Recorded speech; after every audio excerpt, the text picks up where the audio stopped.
అనమాట. Sperm quantity కూడా తీసుకునేటువంటి ఫుడ్ని పెంచుతుంది. ఇంకొకటి వచ్చేసి మెన్లో వచ్చేసి ఏం చేస్తారనంటే మెన్స్ కానీ లేడీస్ కానీ జీన్స్ వేసుకోవడం అవాయిడ్ చేయండి. మెన్స్లో అయితే ఖచ్చితంగా జీన్స్ అనేటివి మానేసేయండి. ఎందుకంటే ప్రెగ్నెన్సీ కావాలి అనుకునే పేరెంట్స్ అయితే జీన్స్ని మానేసేయండి.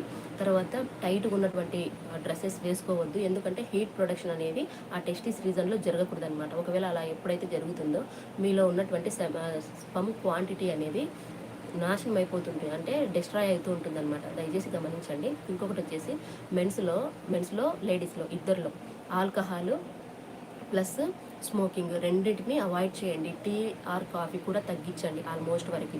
ఇవి వచ్చేసి స్పమ్ పైన ఓవరీస్ పైన ప్రభావం అనేది ఖచ్చితంగా చూపుతాయి. ఇంకొకటి వచ్చేసి మెన్స్లో కానీ మెన్స్లో నేను ఇప్పుడు చెప్తుంది మెన్స్లో వచ్చేసి ల్యాప్టాప్స్ ఇక్కడ తొడలపైన థైస్ పైన పెట్టుకోవడం ఆపేసేయండి. బెడ్ మీద పెట్టుకొని వర్క్ చేసుకోండి. ఇంకా డ్రైవింగ్ అలా చేసే వాళ్ళు ఎవరైనా ఉంటే కనుక ఆ డ్రైవింగ్ చేసేటువంటి ఆ రీజన్లో కొంతసేపు కూల్ ఉన్నటువంటి వాటిని పెట్టుకోవడానికి అప్లై చేసుకోండి. ఓకేనా? ఎక్కువ పెట్టుకోవద్దు కూలివి కూడా.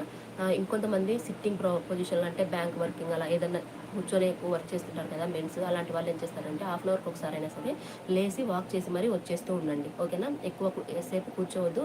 హీట్ అనేది మీకు ఓవర్గా ఉండకూడదు అనమాట. అప్పుడు స్పంప్స్ అనేవి చాలా డెలికేటెడ్స్ కాబట్టి అవి తగ్గిపోయేటువంటి అవకాశాలు చాలా ఎక్కువగా ఉంటాయి. ఇవి మెయిన్